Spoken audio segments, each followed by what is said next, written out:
আসসালামু আলাইকুম ওয়া রাহমাতুল্লাহি ওয়া বারাকাতুহু। আলহামদুলিল্লাহ ওয়াহদা, আসসালাতু ওয়াসসালামু আলা রাসূলিল্লাহ।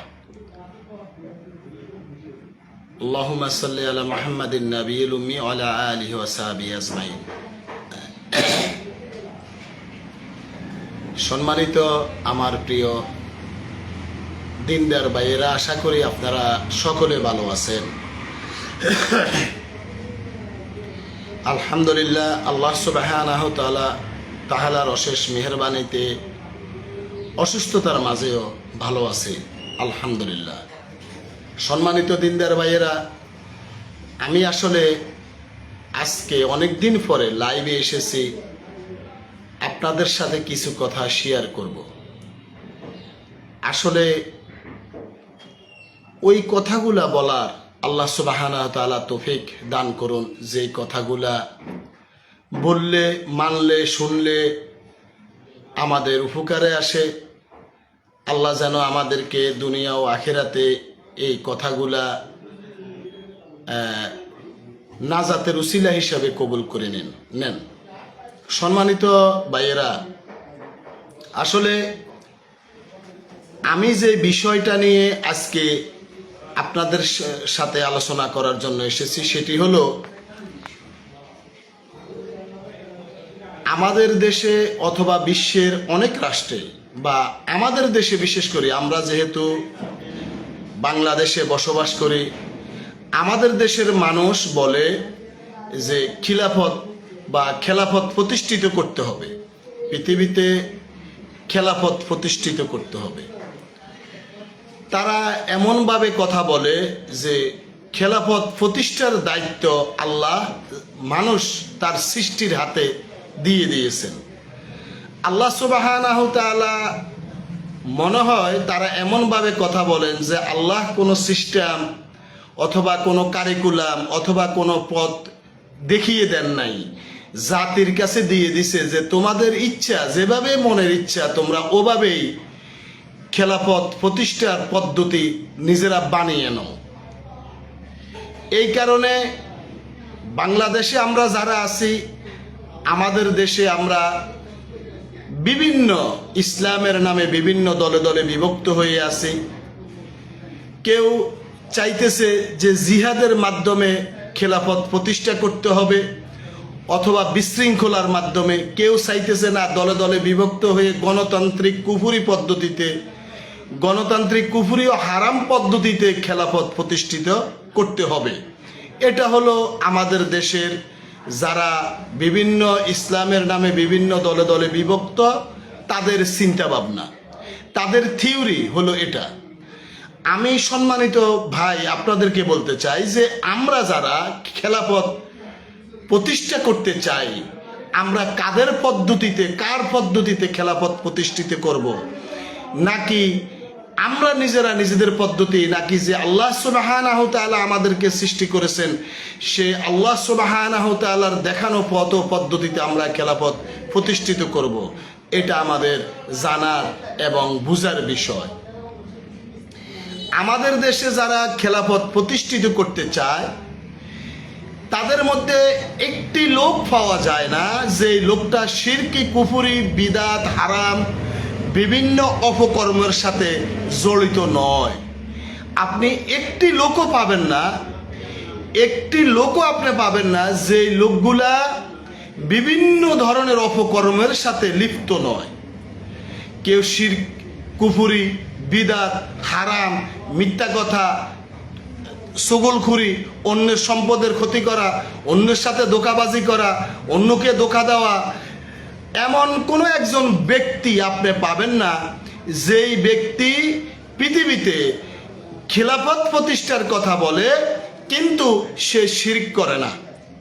বাংলাদেশে যারা ইসলামের নামে বিভিন্ন দলে দলে বিভক্ত, এইসব লোকগুলার মধ্যে আপনি একটি লোক পাবেন না যে লোকগুলা শিরক করে না, কুফরি করে না, বিদাত করে না, হারাম কর্মের সাথে জড়িত নয়, অথবা বিভিন্ন ধরনের অনৈতিক পাপ কাজের সাথে জড়িত নয়। এরকম একটি লোক আপনি খুঁজে পাইতে খুবই কষ্ট হবে।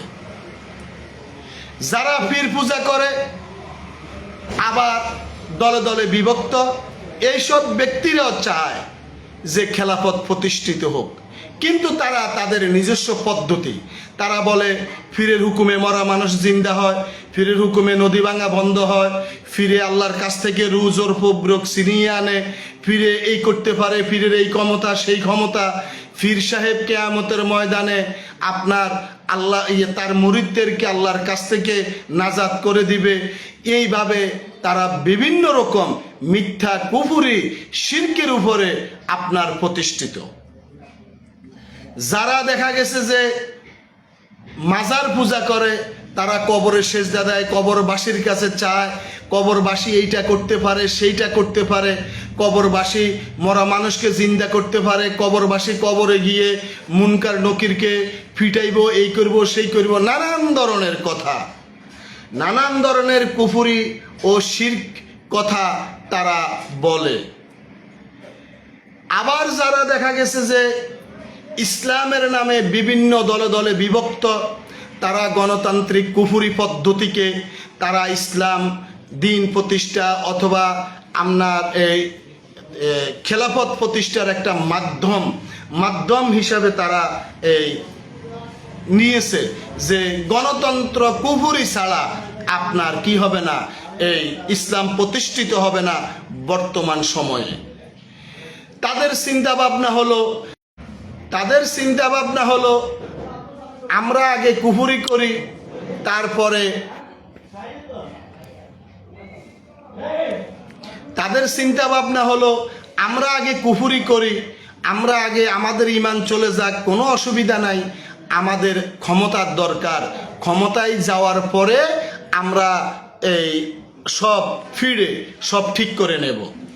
যেরকম ধরেন তারা রাস্তায় গণতান্ত্রিকভাবে হরতাল অবরোধের নামে জাতির ক্ষতি করা, জাতির সম্পদের ক্ষতি করা, আপনার এটাকে কি বলে না, গাড়ি ভাঙচুর করা, রাস্তার ক্ষতি করা, গাছ কাটা, মানুষের মাথায় বাড়ি দেওয়া, মানুষকে যাতায়াতের মধ্যে বিঘ্নতার সৃষ্টি করা, এগুলা তারা দিন কায়েমের একটা পথ ও পন্থা তারা বানিয়ে নিয়েছে।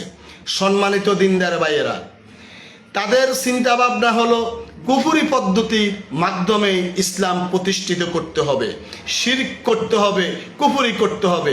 এই কারণে দেখুন যারা ইসলামের নামে দলে দলে বিভক্ত, তারা খেলাফত প্রতিষ্ঠার কথা বলে, কিন্তু তারা হিন্দুদের নিকট ভোটের জন্য যায়, নারীদের নিকট ভোটের জন্য যায়, নারীদেরকে সর্বোচ্চ অগ্রাধিকার যেটা গণতন্ত্র দিয়েছে সেই অগ্রাধিকার দিয়ে তারা আপনার ক্ষমতায় যেতে চায়।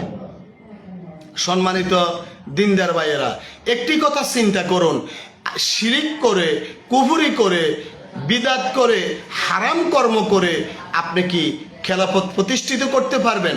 খেলাফত প্রতিষ্ঠিত করতে হলে যদি আপনি চান যে আল্লাহর দুনিয়াতে, আল্লাহর এই জমিনে খেলাফত প্রতিষ্ঠিত হোক, আমরা নিরাপত্তায় থাকি, নিরাপদ থাকি, শান্তিতে থাকি, তাহলে সূরা নূরের 55 নম্বর আয়াতে আল্লাহ যে পদ্ধতি বলে দিয়েছেন আমাদেরকে ওই পদ্ধতিতে কাজ করতে হবে।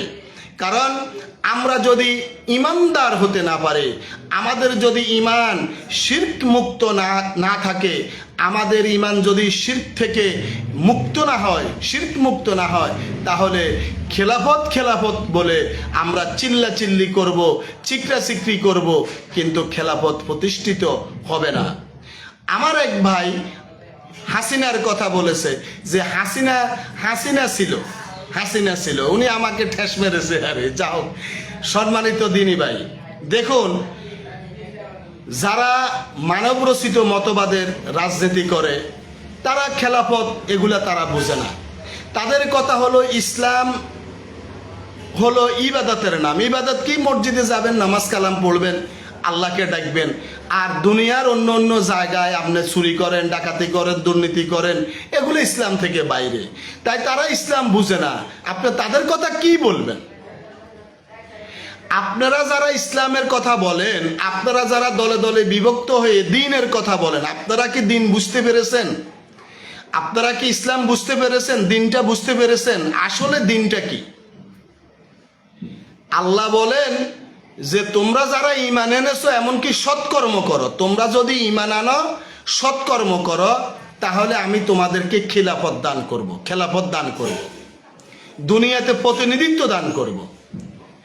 আল্লাহ বলেন তোমরা যদি ঈমান আনো আর সৎকর্ম করো, ঈমান আনো সৎকর্ম করো তাহলে আমি তোমাদেরকে দুনিয়াতে খেলাফত দান করব, নিরাপত্তা দান করব, তোমাদের দিনকে আমি শক্তিশালী করব, মজবুত করব, যেই দিন তিনি পূর্ববর্তীদেরকেও দিয়েছেন। আল্লাহ শর্ত দিয়েছেন যে তোমরা ঈমানের সাথে শিরিক করিও না, যদি তারপরেও তোমরা কুফরি করো তাহলে তোমরা ফাসেক।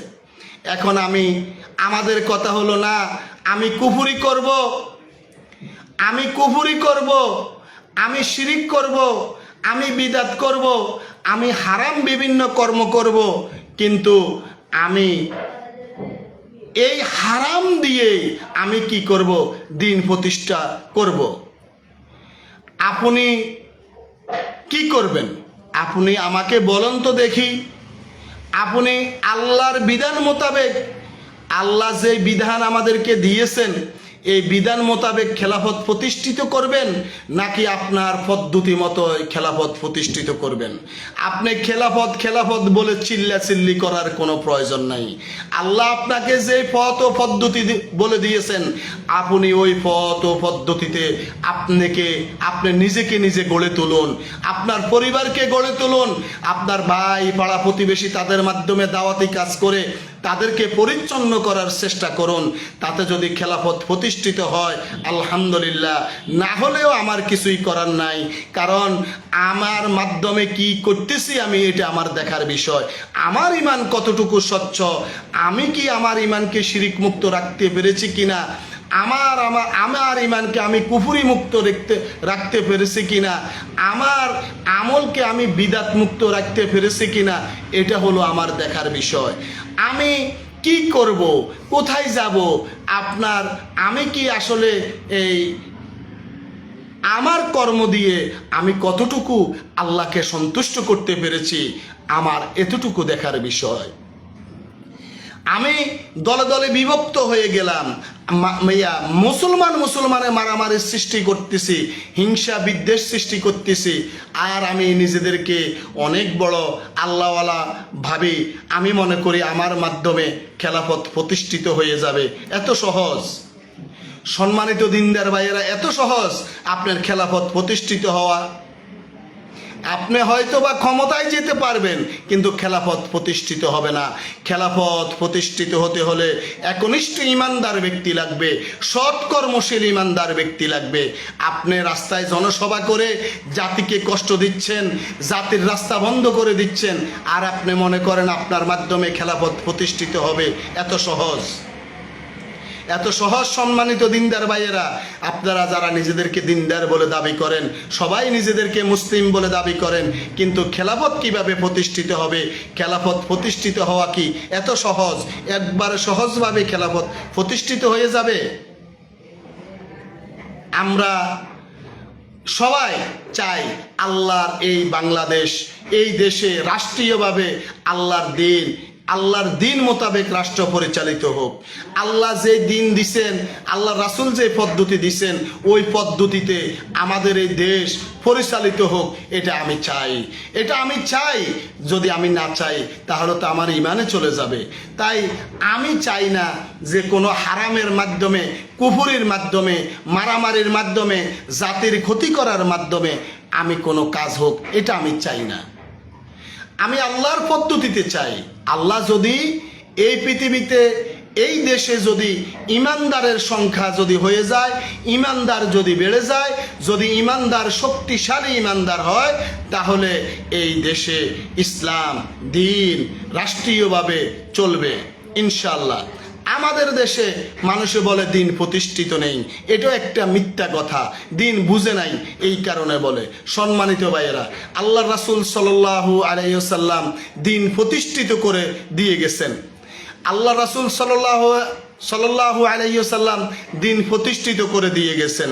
সেটা সূরা আলে ইমরানের একটি আয়াত দিয়ে আপনার প্রমাণ যে দিন প্রতিষ্ঠিত। কিন্তু আমাদের দেশের মানুষ বলে দিন প্রতিষ্ঠিত নয়, কারণ আমরা দিন মানি না, আমরা দিন বুঝি না। এই কারণে দেখুন, আমনের দিন প্রতিষ্ঠিত, কোরআন আছে, হাদিস আছে, সব আছে, কিন্তু আমরা দিন মানি না। আমরা কোরআন পড়ি না, কোরআন মোতাবেক আমল করি না, কোরআন মোতাবেক নিজে চলি না, হাদিস পড়ি না, হাদিস বুঝি না, বুঝার চেষ্টাও করি না, আর হাদিস সুন্নাহ মোতাবেক আমাদের নিজের জীবনকে আমরা গঠন করি না। আর আমরা কেউ যদি আমাদের দেশে দ্বীনের কথা বলে, আমাদের দেশে যদি আপনার আসল সুন্নার কথা বলে, তখন আমি তাদেরকে বলি ফিতনাবাজ। সে ফিতনার সৃষ্টি করে, বাড়াবাড়ি করে। আমি বিদাত করি, একজন বিদাত করে, আমি যদি যাই বলি যে এটা বিদাত, কমিয়ে আপনি বাড়াবাড়ি করেন, আপনারা ফিতনার সৃষ্টি করেন। আমাদের দেশে একটি মসজিদ আপনি খুঁজে পেতে অনেক কষ্ট হবে যেই মসজিদগুলাতে বিদাত হয় না, যেই কাজগুলা কর্ম, এমন কোনো আমল আপনার পাওয়া যায় না যে আমলের সাথে বিদাত হয় না। দেখা গেছে যে বড় বড় হুজুর, অনেক বড় জামা, অনেক বড় পাঞ্জাবি, অনেক বড় টুপি, অনেক বড় বড় দাড়ি, কিন্তু দেখা গেছে যে একটি লোক আপনি পাবেন না যে লোকগুলা বিদাতের সাথে জড়িত নয়। আপনি হাজারের ভিতরে একটি লোক, লাখের ভিতরে 10 জন 20 জন লোক খুঁজে পেতে কষ্ট হবে যে লোকগুলা শিরক করে না, বিদাত করে না, এবং হারামের সাথে জড়িত নয়, কুফরির সাথে জড়িত নয়। তাই আমি বলতে চাই, সম্মানিত ভাইয়েরা, আমার পরিশেষ লাস্টের কথা সেটি হলো, আপনি যদি চান খিলাফত প্রতিষ্ঠিত হোক, তাহলে আমাদেরকে সকল ধরনের শিরক থেকে নিজের ইমানকে রক্ষা করতে হবে, আমাদেরকে সকল ধরনের কুফরি থেকে আমাদের ইমানকে রক্ষা করতে হবে, আমলকে রক্ষা করতে হবে বিদাত থেকে, সকল হারাম কর্ম পরিহার করতে হবে। আপনি ইমান আনবেন, সৎকর্ম করবেন, আল্লাহ পৃথিবীতে আপনাকে খেলাফত প্রতিষ্ঠিত আল্লাহ করে দেবেন। কার মাধ্যমে হবে, কাকে হবে, কিভাবে হবে, সেটা আল্লাহ ভালো জানেন। আল্লাহ কি জিহাদের মাধ্যমে হবেন, বিপ্লবে হবেন, কিভাবে হবেন, সেটা আল্লাহ ভালো জানেন।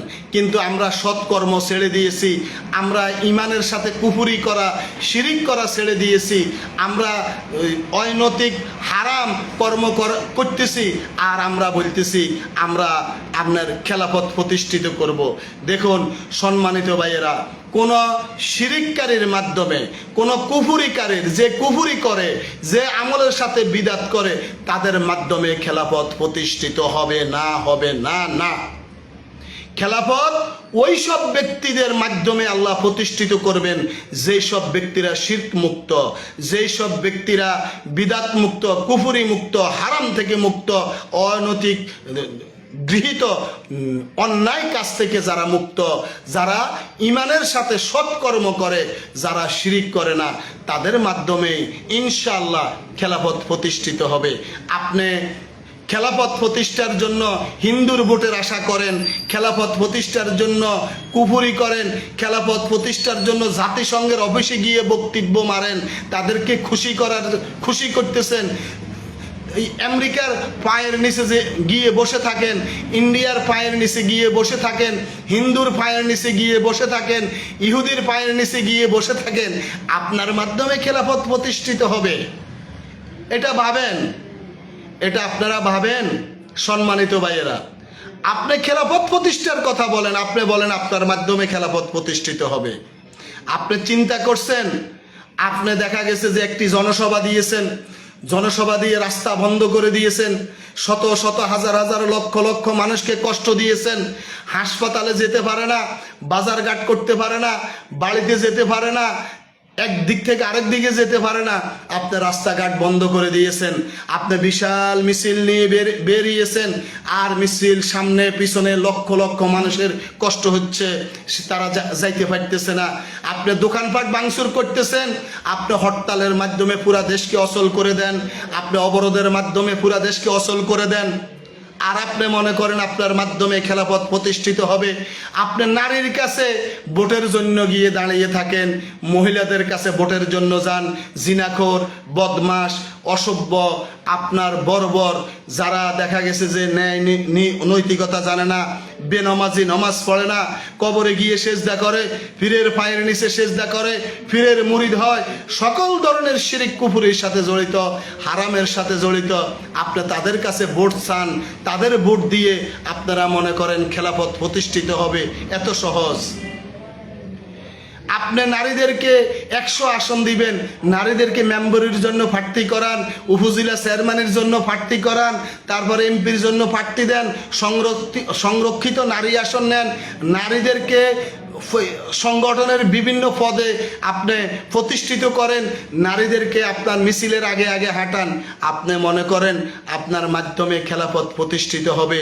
এটা কি আপনার কোনো পাগলের কথা নাকি সুস্থ মস্তিষ্কের মুসলমানদের কথা? এটা তো বুঝে আসে না।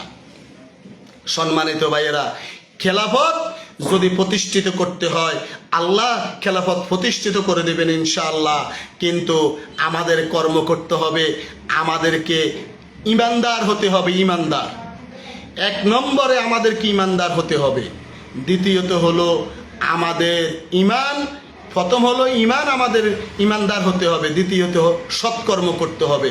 তৃতীয়ত আমাদের ইমান শিরক এবং কুফরি মুক্ত হতে হবে। তাহলেই আপনি আপনার মাধ্যমে অথবা যার মাধ্যমে হোক খেলাফত প্রতিষ্ঠিত হবে। ভাই, আমার কাজ কি?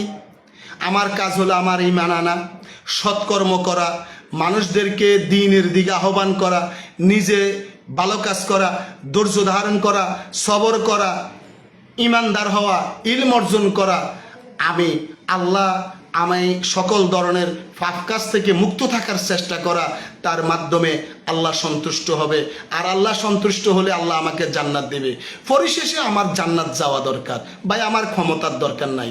আপনি ক্ষমতায় যেতে চান, আপনি যান ক্ষমতায়, আপনি ক্ষমতায় যান, কিন্তু আমার ক্ষতি করে কেন ক্ষমতায় যান? কেন আপনি আমার রাস্তা বন্ধ করে দেন? কেন আপনি মহিলার কাছে ভোটের জন্য যান? কেন আপনি এই বেনামাজি, তারপরে মদখোর, জুয়াখোর, জিনাখোর, বদমাস, অপদার্থ, নিকৃষ্ট লোকদের নিকট আপনি ভোটের জন্য যান? আপনি হিন্দুর কাছে ভোটের জন্য যান, আবার হিন্দুদেরকে বলেন আপনি নমাজ ছেড়ে দিল, 2-1 ওয়াক্ত না পড়লেও চলবে, আপনি মরলে শহীদ হয়ে যাবেন। শহীদ কি এত সস্তা? শহীদ কি আপনার বাপের বাড়ির কোনো মোয়া নাকি যে আপনি যাকে ইচ্ছা তাকে দিয়ে দিলেন? হ্যাঁ, আপনি যারে তারে হারাম কর্ম করে, রাস্তায় মারামারি করে, হরতাল অবরোধ করে, আন্দোলন করে মারা গেছে, আর আপনি বলেন সে শহীদ। শহীদ কি এত সস্তা? হিন্দু মরলেও শহীদ, খ্রিস্টান মরলেও শহীদ, মুসলমান মরলেও শহীদ। তাতে বোঝা গেছে আপনার ইমানের কোনো মূল্য আপনাদের কাছে নাই। ইমানের কোনো মূল্য, যারা বাংলাদেশে খেলাফতের নামে, ইসলামের দলের নামে বিভিন্ন দলে দলে বিভক্ত হই, যারা চিকরা চিকরি করেন, লাফালাফি করেন, তাদের কাছে ইমানের কোনো মূল্য নাই। তাদের কাছে মূল্য হলো ক্ষমতা। আপনার ক্ষমতা, শুধু ক্ষমতার যাওয়ার জন্য আপনি যত কর্মই করবেন, দেখুন যত হারাম কর্ম করে তাদের কাছে এগুলা বৈধ। তারা মানুষের মাথায় বাড়ি দিয়ে বলে আমরা জিহাদ করতেছি, মানুষের দোকানপাট ভাঙে আমরা জিহাদ করতেছি, রাস্তাঘাট ভাঙে আমরা জিহাদ করতেছি, মানুষের জানমালের ক্ষতি করে বলে আমরা জিহাদ করতেছি, মানুষের অর্থনৈতিক বিপর্যয় সৃষ্টি করে বলে আমরা জিহাদ করতেছি। এই কারণে আমরা বলি যে এই লোকগুলো একসময় জিনা করিও বলবে যে আমরা জিহাদ করি, জিনা করি বলবে আমরা জিহাদ করতেছি। জিনাকেও তারা বৈধতা দিবে। যেরকম বর্তমানে কুফরি করলো তাদের কাছে ঠিক আছে, শিরিক করলো তাদের কাছে ঠিক আছে, আপনার এই যত ধরনের এই অপকর্ম করবেন আপনার কাছে ঠিক আছে, আপনার কাছে ঠিক আছে, কিন্তু ইমানের কোনো মূল্য তাদের কাছে নাই। তারা বলে এত বেশি শিরিক করেন কেন, কুফুরি করেন কেন, বাস জানা তেন ভাবে তারা ওই যে তাদের নেতা একটা থিওরি দিয়ে দিছে। আপনার তাদের নেতা যে থিওরি দিছে ওই থিওরি মতোই তারা চলতে চায়। তারা আল্লাহ বলে দলে দলে বিভক্ত হওয়া হারাম, তারা বলে না, দলে দলে বিভক্ত হওয়া ফরজ। কেন? আবার জিজ্ঞেস করলে না না আমরা তো ফরজ বলি না, কিন্তু তারা বলে কি অবশ্যই আপনাকে দল করতে হবে। তারা বলতেছে যে অবশ্যই আপনাকে দল করতে হবে। আবার বলে কি যে আপনার যদি কোনো দল পছন্দ না হয় আপনি নিজে একটা দল করে বসেন, আপনি নিজে একটা দল করে বসেন। তাহলে দেখা গেছে যে আপনার আপনি হারাম কর্ম করেন, শিরিক করেন, কুফরি করেন, দল করে আপনি যাই করেন সব আপনার নিকট জায়েজ, সব আপনার নিকট জায়েজ। শুধু আপনি মাজার পূজা করেন, পীর পূজা করেন, আপনি কুফরি করেন, গণতন্ত্র ইসলামকে গালি দেন, আলেম ওলামাকে গালি দেন, আল্লাহ রাসূলকে গালি দেন, কোনো সমস্যা নেই। সমস্যা হলে আপনি আমার দলে থাকেন, আপনি আমার দলে থাকেন, আর আমার দলে থাকলেই আপনি ফ্রেশ। তাই বলি কি, খেলাফত প্রতিষ্ঠিত হতে হলে যদি আপনারা চান আল্লাহর জমিনে খেলাফত প্রতিষ্ঠিত হোক, তাহলে আমাদের ইমানকে শিরক মুক্ত রাখতে হবে। প্রথমে ইমান আনতে হবে, ইমানের পরে সৎকর্ম করতে হবে, আমাদের কর্ম সৎ হতে হবে, সৎকর্ম হতে হবে। আর আমাদের ইমানকে শিরক মুক্ত রাখতে হবে, কুফরি মুক্ত রাখতে হবে, আমলকে বিদাত মুক্ত রাখতে হবে, হারাম কর্ম থেকে নিজেদের ইমানকে রক্ষা করতে হবে। আপনি গণতন্ত্রের নামে কুফরি করবেন, আপনি শিরিক করবেন, আপনি দেখা গেছে যে জাতির জানমালের ক্ষতি করবেন, আন্দোলনের নামে রাস্তা বন্ধ করে দিবেন, আমাকে একদিকে যেতে দিবেন না, যেতে গেলে গাড়ির থেকে নামিয়ে দিবেন, গাড়ি ভেঙে দিবেন, রাস্তা বন্ধ করে মিছিল মিটিং করবেন, নারীদের কাছে ভোটের জন্য যাবেন, তারপরে নারীদেরকে বিভিন্ন পদে, সংগঠনের বিভিন্ন পদে আপনি বসিয়ে দিবেন, আপনার নারীদের যত গণতান্ত্রিক আইন আছে সব আইনকে মেনে আপনি রাজনীতি করবেন, দল করবেন। আপনি মনে করেন আপনার মাধ্যমে আপনার দিন প্রতিষ্ঠিত হবে না। আপনি নিজেই তো দিন বুঝেন নাই, আপনার মাধ্যমে কিসের দিন প্রতিষ্ঠিত হবে? দিন প্রতিষ্ঠিত করতে হলে আমাদেরকে ইমানের সাথে সৎকর্ম করতে হবে, সৎ আমল করতে হবে, আর ইমানকে শিরিক মুক্ত রাখতে হবে। আমি বারবার বলি, ইমানকে শিরিক মুক্ত রাখতে হবে, কুফরি মুক্ত রাখতে হবে, আমলকে বিদাত মুক্ত রাখতে হবে, হারাম কর্ম থেকে নিজেদের জীবনকে রক্ষা করতে হবে। তাহলে ইনশাআল্লাহ আল্লাহ এই দুনিয়াতে, আল্লাহ পৃথিবীতে, আল্লাহর জমিনে আল্লাহ খেলাফত প্রতিষ্ঠিত করে দিবেন। আমরা যদি খেলাফতের জন্য লালায়িত হই, আমরা যদি খেলাফত রাষ্ট্র ক্ষমতা যাওয়ার জন্য লালায়িত হই, রাষ্ট্র ক্ষমতা দখলের জন্য লালায়িত হই, আর দুনিয়ার যত হারাম কুফরি কাজ আছে, যত শিরক আছে, বিদাত আছে, হারাম আছে, এগুলাকে বৈধতা দেই, আমার দ্বারা আপনার দ্বারা কশ্চিন কালেও দিন প্রতিষ্ঠিত হবে না, খেলাফত প্রতিষ্ঠিত হবে না। এটা মিথ্যা কথা ছাড়া আর কিছুই নয়। পৃথিবীতে অহরহ আপনার এটার প্রমাণ আছে। তুরস্ক ধরেন, আমাদের কিছু ভাইয়েরা তুরস্কের এরদোয়ানকে খলিফাতুল মুসলিমিন বলে, যেই তুরস্কের এরদোয়ান কবর পূজারী, সে কবর পূজা করে, তার দেশের মহিলারা ল্যাংটা হাঁটে, শিরিক কুফরিতে ভরপুর যে দেশ, ওই দেশের লোক, সে ইসলামিক দল, সে দল নিয়ে ক্ষমতায় গেছে, কিন্তু ইসলাম প্রতিষ্ঠিত হয় নাই। আমি শেষ কথা বলে, সম্মানিত ভাইয়েরা, শেষ কথা, যদি আমাদেরকে জান্নাতে যেতে হয়, আমাদের খাঁটি ইমান লাগবে, সৎ আমল লাগবে, আর শিরিক মুক্ত, বিদাত মুক্ত, শিরিক মুক্ত ইমান, বেদাত মুক্ত আমল লাগবে। কয়টা জিনিস? আমাদের ইমান খাঁটি হতে হবে, ইমান আমাদের খাঁটি হতে হবে। আর দ্বিতীয় নম্বর হলো আমল সৎ হতে হবে। তৃতীয় নম্বর হলো আমাদেরকে শিরক কুফরি মুক্ত ইমান আমাদের থাকতে হবে। চতুর্থতে হলো বিদাত মুক্ত হতে হবে। কারণ আমার আমল যতদিন বেঁচে থাকি, আমল যদি করি, আমল যদি রাসূলের তরিকা মতো না হয়, তাহলে আমার আমল কবুল হবে না, আর আমল কবুল না হলে আমাকে জাহান্নামে যেতে হবে। তাই আমি আমার এই কথাগুলা বলছি, আপনারা যারা আমার কথা শুনেছেন, আল্লাহ আমাকে আপনাকে বুঝার তৌফিক দান করুন। আমিন। আসসালামু আলাইকুম ওয়া রাহমাতুল্লাহি ওয়া বারাকাতুহু।